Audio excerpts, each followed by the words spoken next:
Salve Maria! Olá amigos, sejam muito bem-vindos a este vídeo em que eu vou explicar um pouco para vocês sobre o rito maronita.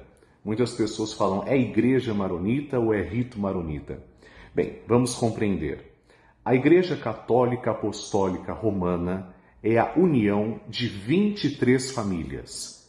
Nós conhecemos, no Brasil, por exemplo, e é o rito mais amplamente conhecido no mundo, o rito romano, que faz parte da tradição latina. Essa igreja é a Igreja Latina. Ela é uma família que forma também a Igreja Católica Apostólica Romana. Além da família latina, nós temos outras famílias somadas, todas elas são 23 ritos. Então nós temos outros ritos, não temos somente o rito romano, embora ele seja o mais conhecido, inclusive no Brasil, mas nós temos um rito bizantino, nós temos a família alexandrina, nós temos outras famílias, família de Antioquia, que formam a Igreja Católica Apostólica Romana. Aí você pode se perguntar, mas padre, todas essas igrejas, elas estão em comunhão plena com o Santo Padre? Claro, elas são a Igreja Católica Apostólica Romana. Então, para que você entenda, a Igreja Católica Apostólica Romana é a união de todas essas igrejas, a latina e todas as outras igrejas orientais, que estão em plena, em perfeita comunhão com o Santo Padre, o Papa. Pois bem, no caso da Igreja Maronita, que é o rito ao qual eu pertenço, eu gosto de falar rito maronita. O rito maronita, ele possui suas raízes em Antioquia. Então, para que você entenda como a igreja maronita, ou rito maronita, é totalmente católico, aliás, maronita significa isso. Maronita significa católico. Católico fiel ao Papa, católico apostólico romano, que segue uma vida, um exemplo de São Marum, que foi um monge que viveu no século IV. Para que você compreenda, vamos à origem de tudo. Vamos voltar lá para quando nosso Senhor Jesus Cristo confiou as chaves do reino dos céus para São Pedro. E ele disse, tu és Pedro e sobre esta pedra construirei a minha igreja. Se recordam, né? Mateus 16. Pois bem, São Pedro, quando Jesus já tinha ressuscitado, subido aos céus, São Pedro saiu de Jerusalém e partiu em missão para o mundo. Ele não foi direto para Roma. Primeiro ele foi em Antioquia. Antioquia era uma cidade da antiguidade. Em Antioquia ele fundou uma sé, ou seja, ele fundou ali uma comunidade fundada por São Pedro, ou seja, uma comunidade fundada pelo líder dos apóstolos, pelo príncipe dos apóstolos. A comunidade de Antioquia é o berço da Igreja Maronita. Então, São Marum, que viveu no século IV, ele conduzia ali e via a igreja de Antioquia vivendo a fé, mas naquela época existia na igreja algo terrível, que era chamado de heresia. Então muitas pessoas, por exemplo, negavam as duas naturezas de Cristo, porque nosso Senhor Jesus Cristo é verdadeiro Deus e verdadeiro homem. Ele não tem só uma natureza, não é monofisista. E naquela época as pessoas, quando negavam uma verdade de fé, elas iriam para as vias de fato, elas brigavam, matavam por causa disso. São Marum, um monge, vendo que a igreja como um todo estava passando por um período turbulento de heresias, o que São Marum faz? Ele vai para o deserto, se refugia e vive como um eremita. Ali ele começa a mostrar o modo dele de viver. É mais ou menos como São Bento, para que a gente compare, só que São Bento nasceu depois de São Marum, bem depois. São Marum veio antes. E São Marum, ele era totalmente fiel ao Santo Padre, o Papa. Querendo não brigar, não derramar sangue, não participar de brigas, porque ele queria ficar fiel a Roma, ele vai para as montanhas e ali começa então a surgir uma comunidade ao redor de São Marum. Depois que São Marum faleceu, vários milagres foram atribuídos a ele. E, inclusive, muitos povos brigavam para tocar o corpo do santo, para ver quem é que ficava com o corpo de São Marum. São Marum foi um grande santo, portanto, católico apostólico romano, que tinha origem em Antioquia. E ali nasce a comunidade maronita. Vocês entenderam? A comunidade maronita não é uma igreja fundada por São Marum, mas ela é fundada por Jesus Cristo e o modo de se viver é segundo São Marum. Então, você tem, por exemplo, os beneditinos, que vivem segundo o carisma de São Bento. Não são de outra igreja. Na igreja maronita, nós aplicamos um termo canonicamente chamado de sui iuris. Isso quer dizer que a igreja maronita ela tem as suas próprias regras. Por exemplo, os homens que são casados no Líbano podem ser sacerdotes. Isso não fere em nada, isso está totalmente de acordo com Roma. Isso tem autorização da Santa Sé. Por isso, sui iuris é um código próprio. Mas é a Igreja Católica Apostólica Romana, entendeu? Você não tem nenhuma ruptura. Aliás, este é um outro ponto que eu gostaria de falar com você. De todas as igrejas, todas as 23, se você pegar e estudar todas elas, em algum momento da história, sempre houve uma ruptura. Houve, por exemplo, até na Igreja Latina.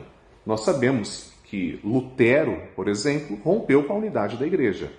Henrique VIII rompeu com a unidade da igreja. Tudo isso na Igreja Latina.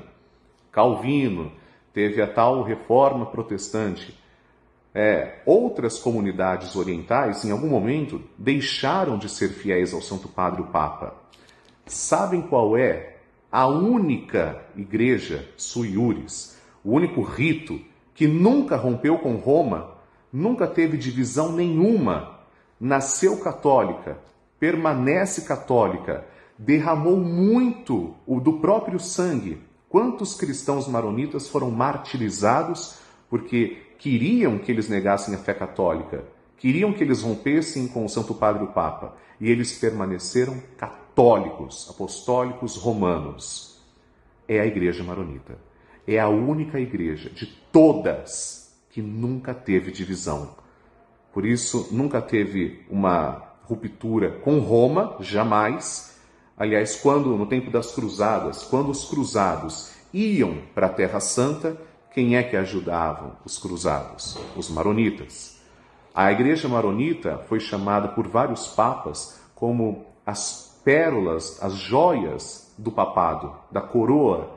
Ou seja, a igreja maronita é uma pérola preciosa, seja pelo seu tesouro espiritual, seja pela sua tradição, seja pela sua fidelidade, seja pela sua espiritualidade. Enfim, a igreja maronita é uma igreja em perfeita e sempre perpétua comunhão com Roma. Nós temos cardeal. Então, o nosso patriarca, quem é o patriarca? O patriarca, gente, ele está, claro, abaixo do Papa. Hierarquicamente, o patriarca deve obediência ao Papa. O patriarca maronita hoje é o cardeal Bechara Pedro Rai. É interessante falar de Pedro. Por que Pedro? Eu havia dito para vocês que quem fundou a igreja de Antioquia, a comunidade de Antioquia, foi Pedro, certo? Depois, os patriarcas que estiveram na Sé de Antioquia levam automaticamente o nome de Pedro. Então, o nosso patriarca atual é Bechara Pedro Rai. Claro, ele não nasceu com o nome de Pedro, mas o título, o nome Pedro, é acrescentado à sua beatitude, Bechara Pedro Rai.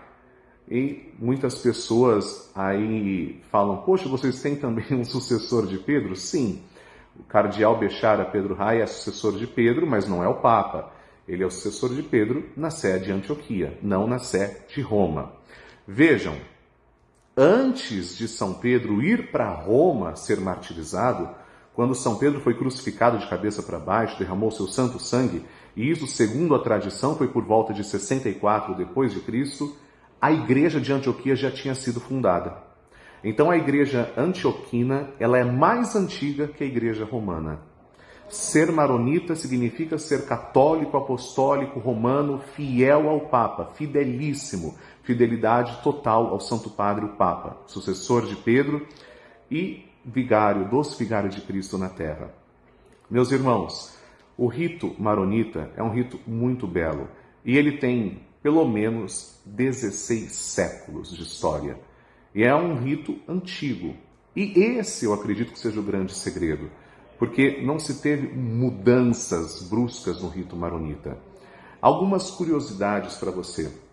No rito maronita, sempre mesmo, a Santa Missa pode ser celebrada na língua vernácula. Você está no Brasil, celebra em português. Está na Alemanha, celebra em alemão. Está no Líbano, celebra em árabe. Mas a consagração é intocável. A consagração é sempre em síriaco-aramaico, a língua que nosso Senhor Jesus Cristo falou. Sempre. Algo intocável. Outra curiosidade sobre o rito maronita. Nesses 16 séculos, nós conservamos a tradição desde quando os primeiros apóstolos celebravam. Então, não houve mudanças bruscas na ruptura, não houve mudanças bruscas de ruptura, de modo de celebrar. O rito maronita, ele conserva a tradição que ele recebeu desde as suas origens. Eu espero que você tenha gostado e vou deixar mais uma curiosidade para você. Padre, vocês podem perguntar, e eventualmente em um conclave, o patriarca maronita pode ser eleito papa? Claro! Para vocês entenderem então definitivamente que a Igreja maronita é 100% católica apostólica romana, o nosso patriarca é cardeal. Em um conclave, inclusive ele participou do conclave que elegeu o Papa Francisco, e ele poderia ter sido eleito também. Aí é o Espírito Santo quem decide quem é o novo Papa, não é? Mas o nosso cardeal Bechara Pedro Rai, ele é um candidato ao papado. Sim, ele é cardeal. Então, um maronita pode se tornar Papa, com certeza. É muito importante que você saiba, tenha essa introdução às igrejas orientais, e falando sobre a Igreja maronita, você que gosta de liturgia, de história da igreja, porque eu sinto uma falta que não se esclarece muito hoje em dia, principalmente em alguns seminários. Muitos seminaristas vêm perguntar: poxa, mas a Igreja maronita não é uma igreja que rompeu com Roma e voltou à comunhão? E é isso que é o maior erro, nunca rompeu com Roma, é um absurdo, jamais. Aliás, é esse o maior carimbo, a maior característica da Igreja maronita é ser 100% fiel ao Santo Padre, o Papa. Que Deus te abençoe sempre. Em nome do Pai, do Filho e do Espírito Santo. Amém. Salve Maria.